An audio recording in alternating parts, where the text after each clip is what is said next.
po nawa, O Diyos, na kami lahat ay inyong pong samahan. Iyon ang kumapatong ibalang kamay. Abutin ang lahat ng aming mga kailangan. Pagalingin ang mga may karamdaman ng sakit sa pangalan ni Kristo Jesus. Yaw mga nangihingan ng bigatan ng inyong pong pag-aani palakasin sa pangalan ni Kristo Jesus. At ang lahat ng kahiling na kataas. Inyong pong pagkaloob at tubunin ng lubos-lubos sa ngalan ng aming Panginoon. Pagpalayo po higit sa lahat ang mabuting balita at iyahatid upang ipag-bigay sa amin ng liwanag sa lahat ng makikinig at makakarinig ng mensahe nito. Upang ito ang maging daluyan ng iyong mga tanda, himala, kababalaghan, kapangyarihan at walang pigil na biyaya at pagpapala. Ito po ang aking samot na langit sa ngalan ng Ama, ng Anak at ng Espiritu Santo. Amen. Amen. Purihin ang Panginoon.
Taas ang inyong kamay at sabay-sabay natin sa pagiging Welcome, Holy Spirit.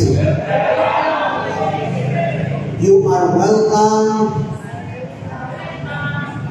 in my life, and you are welcome in our hearts.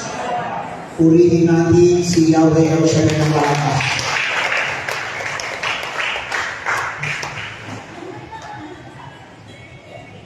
And now, brothers and sisters, our reading for this coming Sunday is taken from the Gospel of our Lord Jesus Christ according to St. Matthew.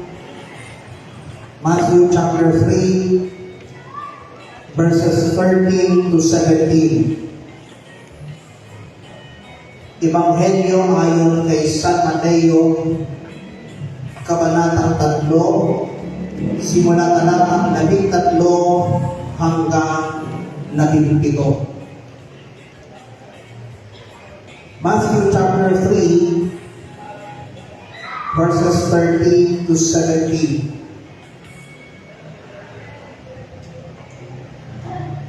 Then Jesus came from Galilee to the Jordan to be baptized by John. But John tried to deter him, saying, I need to be baptized by you, and do you come to me? Jesus replied, Let it be so now. It is proper for us to do this, to fulfill all righteousness. Then John consented. As soon as Jesus was baptized, he went up out of the water. At that moment, heaven was opened, and he saw the Spirit of God descending like a dove and lighting on him. And a voice from heaven said, This is my Son, whom I love. With him I am well pleased. Palakpakan po natin ang buhay ng Diyos. Si Jesus ay dumating naman sa Jordan mula sa Galilea at lumapit kay Juan upang pabautismo. Sinansalas siya ni Juan na ang wika, Ako po ang kailangang bautismuhan ninyo at kayo pa ang lumalapit sa akin. Ngunit tinugon siya ni Jesus, Hayaan mo itong mangyayari ngayon sapagkat ito ang nararapat natin gawin upang matuparan ang kalooban ng Diyos. At pumayag si Juan. Nang mabautismuhan si Jesus, umahon siya sa tubig. Nabuksan ang langit at nakita niya ang Espiritu ng Diyos. Bumababa sa kanya gaya ng isang kalapati. At isang tinig mula sa langit ang nagsabi, Ito ang minamahal kong anak na lubos ko kinalulugan. Brothers and sisters, ito po ang mabuting balita para sa ating lahat, buhat sa Panginoon. Purihin natin ang malakas ang ating buhay ng Diyos. Sige po, maaari na po kayong maupo sa magandang presensya ng ating Panginoon. Uli, isang pinagpalang gabi po sa inyo lahat. And once more, Merry Christmas pa rin and Happy New Year sa ating lahat. At maging kayong mga nakatunghay sa digital platforms, through Kapahayanan TV, sa YouTube at sa Facebook. Saan man dako kayo nandoroon, ano man ang inyong pinagkakamalahan sa mga oras na ito, alalahanin po ninyo na may magandang bagay ang darating at naghihintay sa inyo lahat. Purihin natin ang buhay ng Diyos. So, ngayong gabi, ang aking ibabahagi sa inyo na siyang ulo ng makalangit na balita ngayong unang gawain ng taong 2026 ay pamamagatan kong Open heaven. Bukas na kalangitan. Balikan natin ang dalawang talata na pinaka-importante sa paksang ito. According to Matthew chapter 3, verse 16 and 17. As soon as Jesus was baptized, he went up out of the water at that moment. At that moment, heaven was opened, and he saw the Spirit of God descending like a dove and lighting on him. And a voice from heaven said, "This is my Son, whom I love. With him I am well pleased." Nang makautiswan si Jesus, umahon siya sa tubig. Nabuksan ang langit at nakita niya ang Espiritu ng Diyos bumababa sa kanya gaya ng isang kalapati. At isang tinig mula sa langit ang nagsabi, "Ito ang minamahal mong anak, na lubos ko kinalulugan." Purihin natin ang buhay ng Panginoon. Nagtataka lang po ako, mayroong ilan, akala nila wala pang gawain dito. Samantalang itong Lunes, ang pinaka-resume ng ating gawain. Ito po ang pinakaunang gawain ngayong taon. At tagumpay ng isinara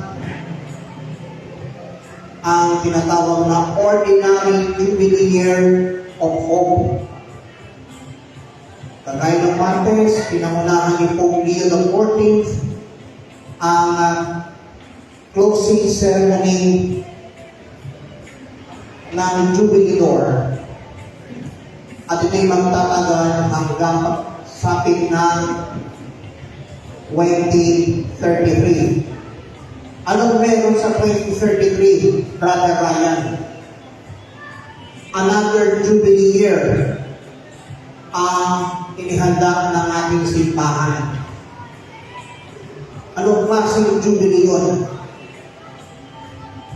It is a 2000th anniversary ng Passion, Death, and Resurrection ng ating Panginoong Jesucristo. 2000th anniversary ng pagpapakasakit, pagkamatay, at muling pagkabuhay ng ating Panginoong Yesus na magaganap sa ating banal na simbahan pagdating ng taong 2033. Hindi natin alam kung anong exact date yung Jubilee about Passion, Death, and Resurrection na yan. Kaya ang tabayan na lamang sa mga darating na panahon. Amen? Anyways, hindi po ko nagtataka kung bakit ang pinakaunang hayo ko sa linggong ito is yung unang hayo ko last year, noong unang gawain last year. Last year, dalawa din.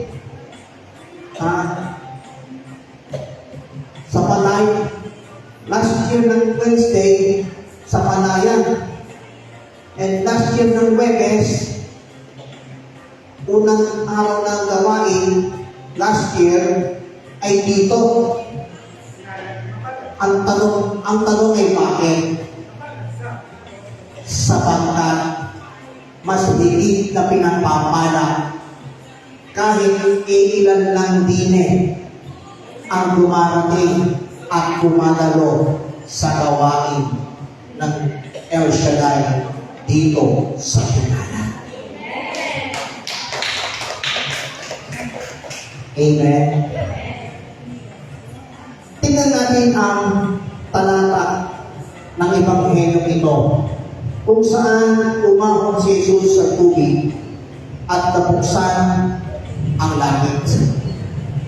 Amen? Amen po ba? Nang na pumahon ang Panginoong Hesus matapos siyang bautismuhan ni Juan, ang kalangitan ay nagbukas. Nabuksan ang langit. Ang tanong ay, bakit nabuksan ang langit? The question is, what things we know about the open heaven? Anong mga bagay na dapat nating malaman tungkol sa bukas na kalangitan? Brothers and sisters,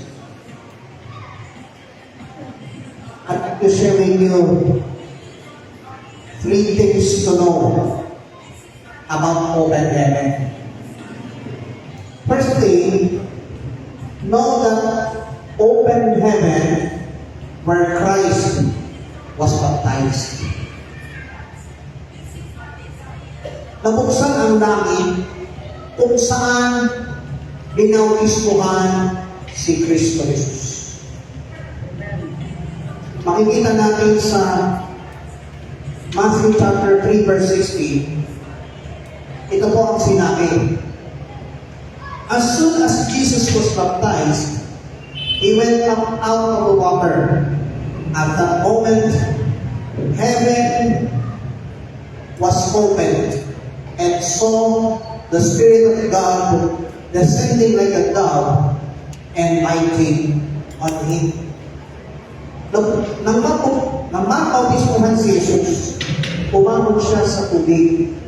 Nabuksan ang langit at nakita niya ang Espiritu ng Diyos bumababa sa kanya gaya ng isang kalapati. Hindi kalapating mapapaklipad ha. Hindi po yun. Ang tinutukoy ng kalapati ay ang Espiritu ng Diyos. Amen. Ang Espiritu ng Diyos na bumaba sa ating Panginoong Hesus gaya ng isang kalapati at nagliwanag sa Kanya.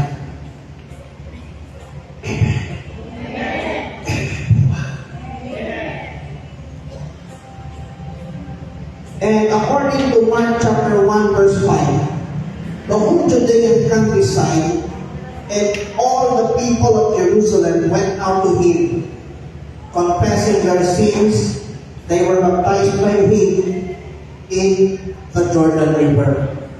Halos lahat ng mga taga-Judea at taga-Jerusalem ay pumunta kay Juan upang makinig. Makinig ng ano? Mensahe ng pagsisisi. Pagsisisi. Ipinahayag nila ang kanilang mga kasalanan at sila'y binautismuhan sa ilog Jordan. Purihin natin ang buhay ng Diyos. Sa mismong ilog Jordan, lahat ng mga taga-Judea at mga taga-Jerusalem ay nagpunta kay John the Baptist para makinig ng mabuting balita. Ipinahayag ang kanilang mga kasalanan. Amen? At sila'y binautismuhan sa ilog Jordan. Karamihan sa ating mga Pilipino nagpipilgrim sa Jordan River. Bakit sila nagpipilgrim doon sa ilog na yon? Para ano?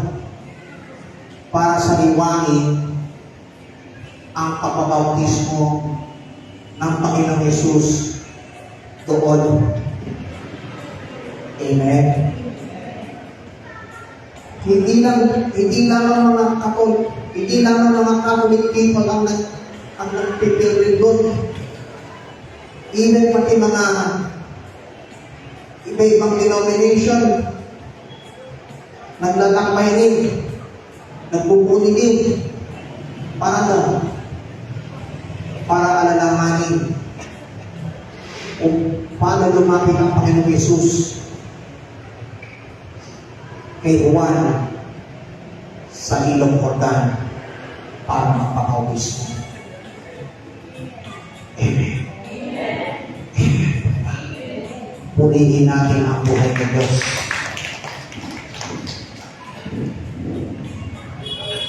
Mas higit na nakakatuwa kapag inaral po natin ang naging kasaysayan ng ating Panginoong Hesus bago siya nagsimula ng kanyang public ministry. Amen. Almost lahat ng tao, Pilipino man o dayuhan, naglalakbay at nagmumuni-muni doon sa bansang sinilangan ng Panginoon. Pati mula sa Jordan River. Ang ilan, na-experience pang mag-water baptism. Saan? Sa Jordan River din. Amen? Para ano?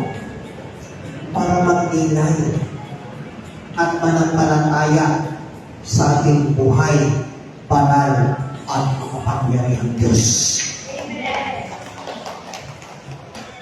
Ang Jesus 2026 na yung kanyang kahinang panapak niya sa Diyos.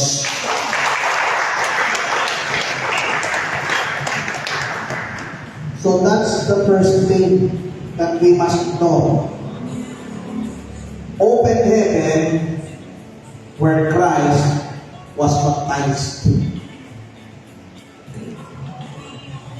Now second, know that open heaven is in giving. Amen. Ang nabuksan ang langit sa pamamagitan ng pag-ibigay. Amen. Ano sabi ng ating Panginoong Yesus? It's found in Luke chapter 6, verse 37 and 38. Jesus said, "Do not judge, and you will not be judged. Do not condemn, and you will not be condemned. Forgive, and you will be forgiven." Huwag kayong humatol, sabi ni Jesus.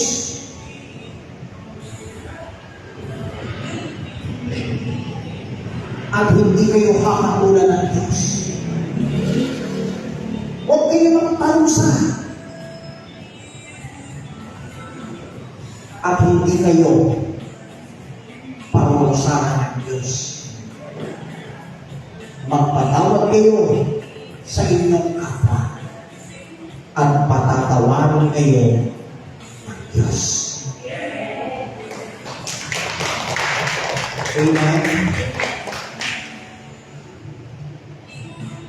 Sa verse 38, sabi ni Jesus, "Give, and it will be given to you. A good measure, pressed down, shaken together, and running over, will be poured into your lap. For with the measure you use, it will be measured to you." Magbigay kayo at bibigyan kayo ng Diyos, puso takal, siksik, bibig, at umaapaw pa ang ibibigay sa inyo. Sapagkat ang takalang ginagamit ninyo sa iba ay siya rin gagamitin ng Diyos sa inyo.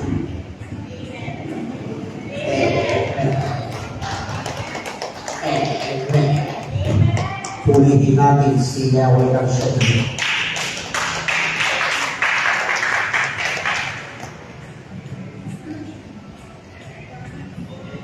Bakit mahalaga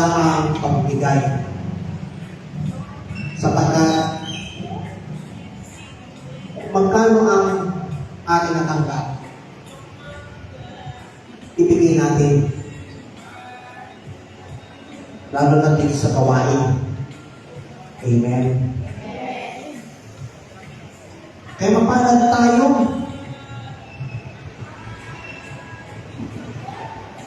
Sa kabila ng sakot-saring inflation rate, di tayo pinababayaan ng Diyos. Ang tanong ay bakit? Sapagkat kumakapit pa rin sa pananalig at pananampalataya sa Diyos.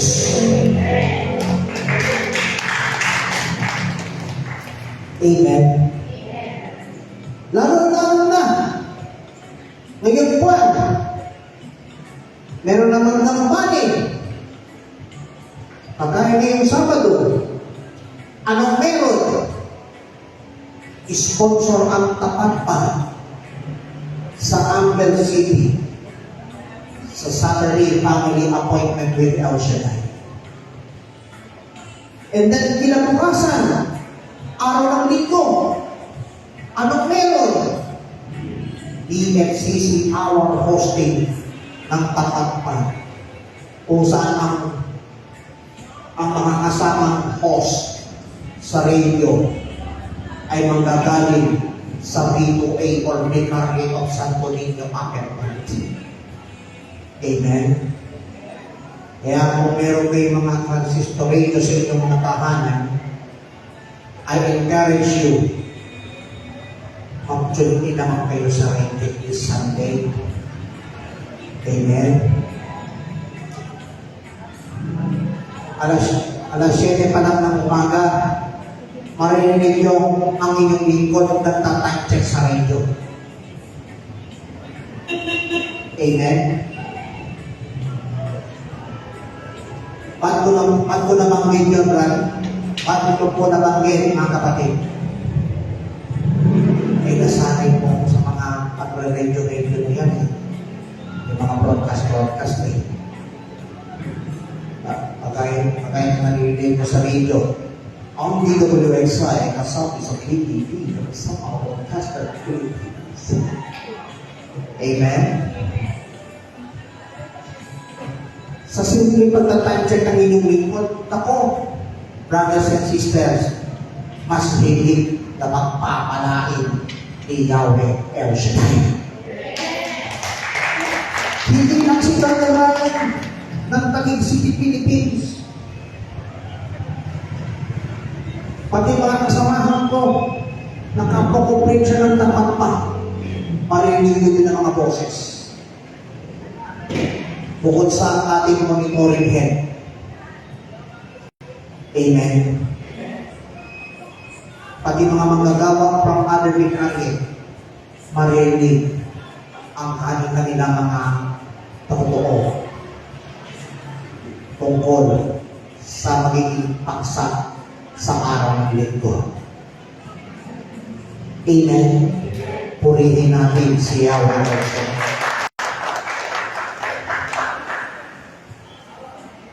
Kaya, mahalaga talaga ang tungkol sa giving. Giving saan? Giving sa tinatawag na tithes, offerings.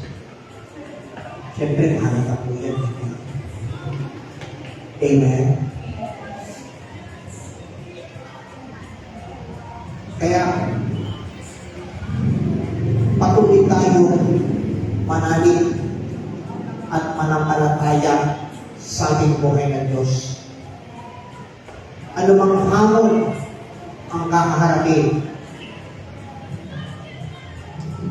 umapit at hindi tayo kakapit kay Yahweh El Shaddai. Purihin si Yahweh El Shaddai na kalakas.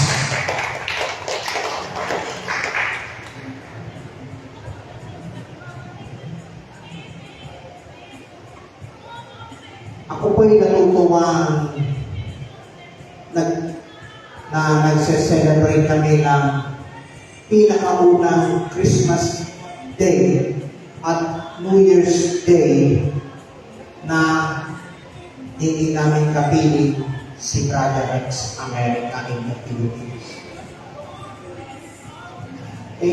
Ito namang mother ko, si Sister Luisa, nung manananahin na, after mag-sign of the cross, nag-emote na naman. Biglang emosyon na naman. Amen? So, ano sila? Pero, ano lang parang sabi ng mga kapatid ni Sister Luisa, sabi niya, sabi sa akin, tuloy mo, ikaw na mag-pray, right? Ikaw na mag-pray. So, pray naman ako. After mag-pray, para sa Christmas Day, sabi ko sa kay Mama Luisa, oh, Mama, iiyak ka na naman. Paano masasayahan si Papa na umiiyak ka? Amen? Tingnan niyo si Brother Ryan. Kahit unang Christmas, kahit unang celebration ng Christmas at New Year, hindi nalungkot. Hindi nalungkot sa pagkawala ni Brother Rex America. Ang tanong ay bakit? Sapagkat kung hindi ako pumili sa Diyos na ako'y pakatagin sa kabila ng tuluyang pamamaanan ni Papa Rex sa ibabaw ng lupa, malamang nagiging masakit sa damdamin ang kanyang pagkalala. Amen?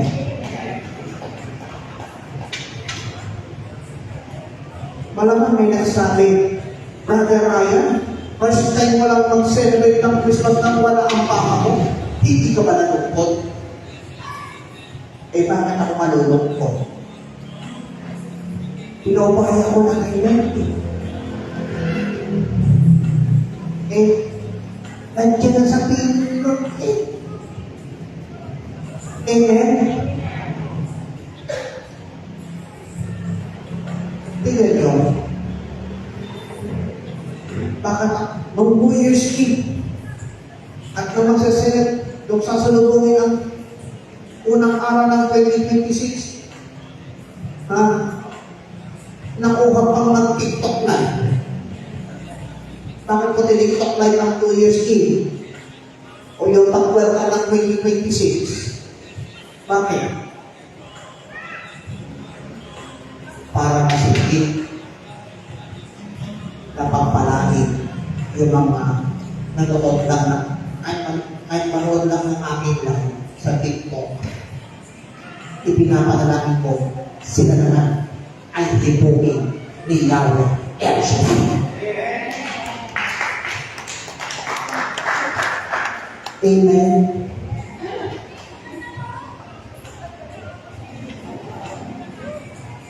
Kahit tanongin ako kung sinahuran ako ng TikTok, no matter what. No matter what. Bakit no matter what? Sapagkat alam ko, God will provide. Yung palakpak ng 2026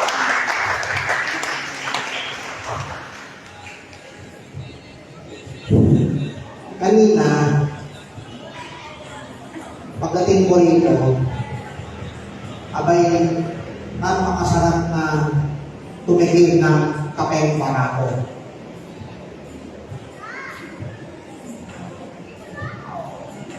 Sa pagtikim ko, sabi ko, Allah, ay sarap ng kapeng barako. Purihin natin siya, wala sila ng malakas. Hallelujah. So that's the second thing. Open heaven is in giving.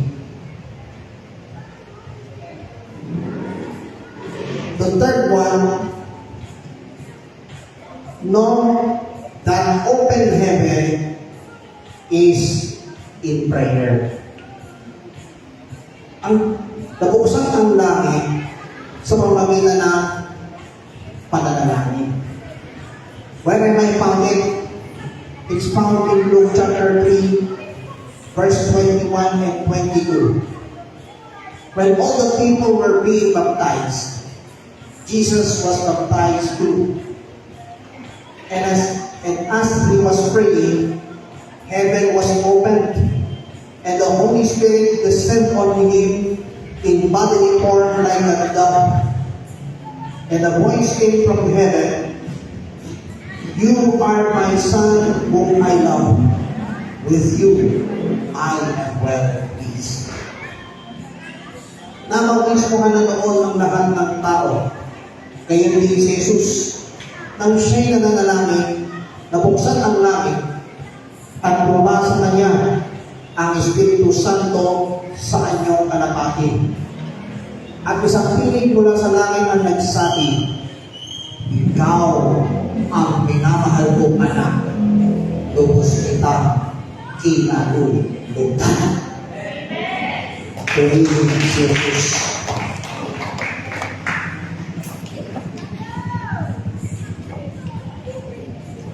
Ang tinig na nag-introduce kay Jesus ay ang tinig ng Diyos na nasa langit. Mismo tinig na nasa langit ang nag-introduce na si Jesus ang minamahal niyang anak na lubos niya kinalulugdan. Amen? Bakit in-introduce ng tinig ang pangalan ni Jesus na kanyang anak? Sapagkat naging tao ang salita at nakipamuhay sa piling natin. Palakpakan natin si Jesus.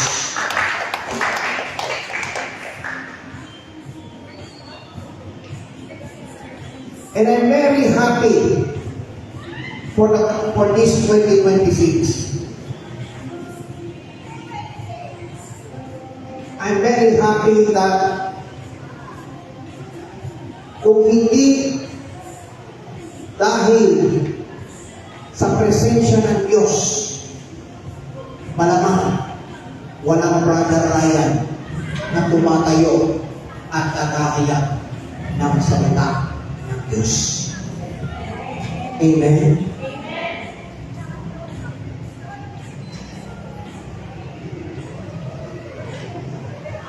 At habang nananalangin ang Panginoong Yesus, ang buong langit ay nauksan. At bumaba sa Kanya ang Espiritu Santo gaya ng isang kalapati. Ang Espiritu Santo, gabay sa buhay ko. Purihin natin siya ng kanyang angas. Amen. Through prayer, the heaven was opened. Even now, nabuksan ang kalangitan, lalo na kasabay ng pagsalubong ng 2026. And the heaven is open with a bang of unstoppable blessings and miracles. Amen.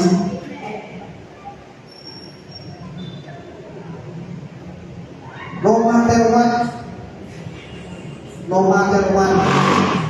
kung ano ang pinakamasaklap, hindi na importante kung bagsak o pasado ang nakalipas sa taon. Ang mahalaga, panalo ang pagsalubong ng 2026. Dahil sa kabutihang loob ni Yahweh El Shaddai. Amen. Remember, only Jesus is truly the one and only Son of God. Sabi nga ni Jesus sa John chapter 3 verse 16, "For God so loved the world that He gave His one and only Son, that whoever believes in Him shall not perish but have eternal life." Amen? Amen po ba? Palakpakan natin si Jesus. At bilang pangwakas, tayo na kayo. Yan ang pinaka-exciting part sa unang gawain ng 2026. Tayo na kayo.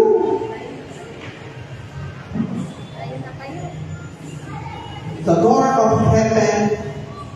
of heaven is open widely to us, just as the heaven is open when Jesus was baptized by John the Baptist. Purihin natin ang buhay ng Diyos.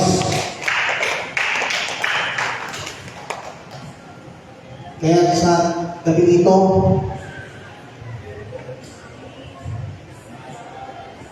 inanya mo po kayong itaas ang inyong mga kamay, pipig ang inyong mga mata, at iyo po ang inyong ulo, at tayo po ay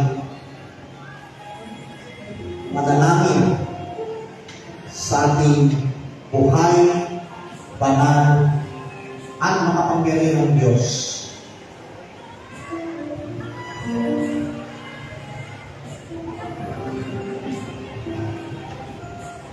And let's declare, O Diyos, iyong tingin, aming manalangin. O Diyos, iyong tingin, aming panalangin.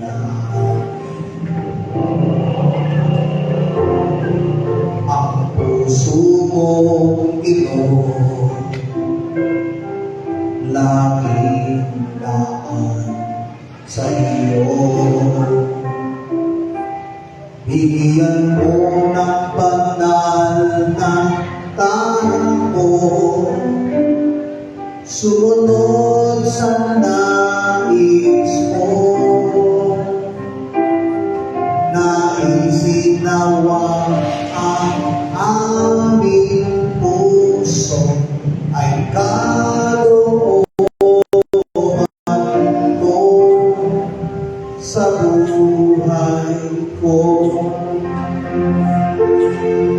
Everyone declare, O Diyos, iyong bigyan, aming panalangin. Ang puso mong ito, laging daan sa iyo. Bigyan mo ng banal na tao, sumunod sa nais mo, naisinawa ng aming puso ay kalooban mo sa buhay ko.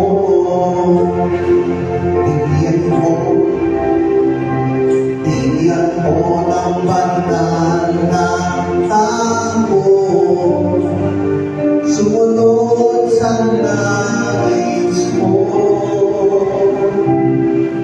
naisinawa ng aming puso ay kalooban mo sa buhay ko. Bigyan mo walang natakot, sumunod sa nais mo, naisinawang ng aming puso ay kalooban mo sa buhay ko.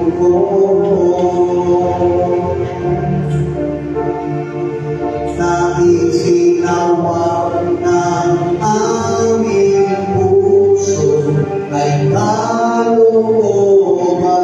mo sa buhay ko. Panalang Diyos, dakilang makapangyarihan Ama, salamat po at pinagagpo mo kami dito sa taong ito sa unang gawain para sa taong 2026. Salamat sa pagsalubong sa taon ng dakilang kalwalhatian ng Panginoong Jesus. Salamat din po, Panginoon, sa iyong mensahe na pahiyagang ipinhatid mo sa bawat isa. Nawa magsilbing aral ang paksang ito at may bahagi sa iba ang lahat ng kanilang napapakinggan. Dalangin ko po na patuloy niyo pong pagpalain ng mga kapatid na wala dito. Gawin maunawaan ng iba pa na ang araw ng Huwebes ay araw ng pagtitiwan mo dito sa San Isidro Labrador Chapel. At pagpalain mo rin po po Diyos, yaong mga nagtaguyod ng gawain mo dito sa dakot ito, simula sa coordinator hanggang sa pinakamababang lingkod, kasama ang mga awit, manunugtong, at ang mga nagsusuporta sa gawain ito. Sila po ay patuloy ng pagpalain.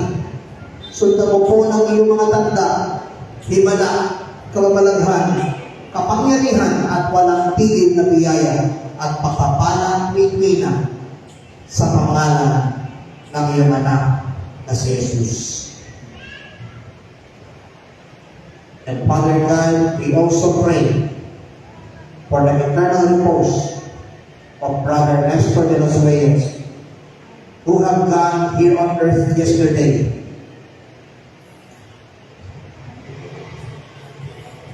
Comfort his bereaved family with the millions of angels,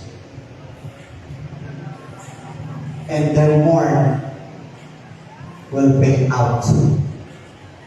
Alisin ang kanilang kalungkutan at aluhin ang naiwang pamilya ni Brother Nestor de los Reyes.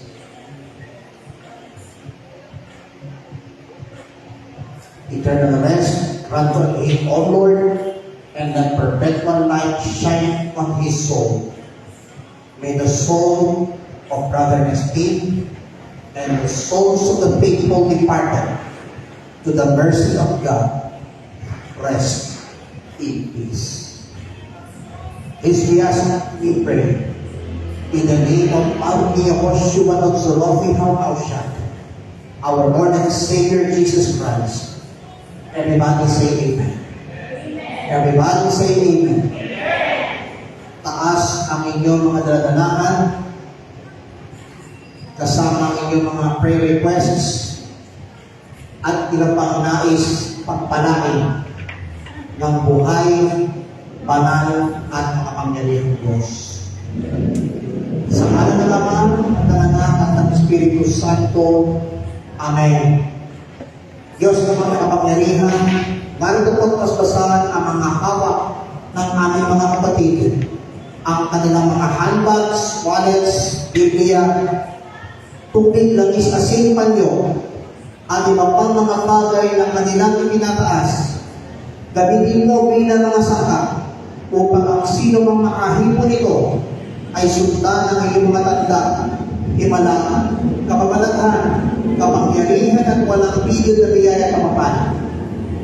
Maging ang kanilang mga prayer requests na nakasulat sa mga papel na kanilang mga kahilingan. Inaangkin po namin na lahat ay answered prayer. Paspasan ang kanilang mga alay handog, ibalik sa kanila ng husong tatang, siksik, biglig, at kumaapaw. At sa iyong pansamanta ng pagkahiwala, taglay po namin ang iba yung lakas at iba yung sigla buhat sa iyong makapangyarihang pangalan. Maraming salamat, Panginoon. Ito po ang aming samot dalangin, kaisa ng nagpitang panalangin ng aming Inang Birhen si Maria at ng lahat ng mga anghel at mga banal sa langit, kaisa ng panalangin ni San Isidro Labrador. Sa pangalan ng iyong tungtungan ang aming Panginoon at tagapagligtas, Panginoong Kristo, na nabubuhay na lahari ng kasamamot ng Espiritu Santo, isang Diyos, magpasawalang hanggan. All together say Amen. All together say Amen. Pakibabangin niya mga hawak kamay. Pakibabangin niya mga hawak kamay. Itaas ang inyong kamay na walang rawak. At malaya tayong magpupuri ng malakas kay Yahweh El Shaddai. Lakas ng palakpak sa Diyos. Okay, taas ang kamay. Taas ang kamay niyo. Pagtapon ko, ito po ang iyong sisigaw. Open heaven. Lakasan niyo po.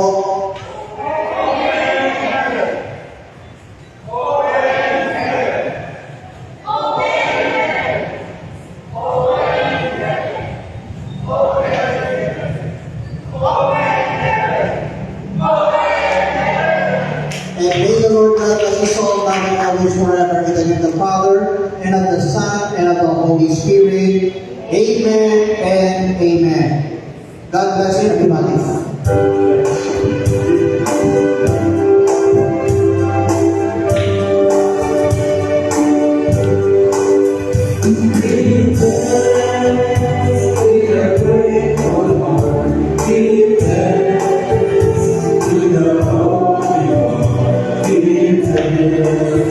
Because it's given, Jesus Christ,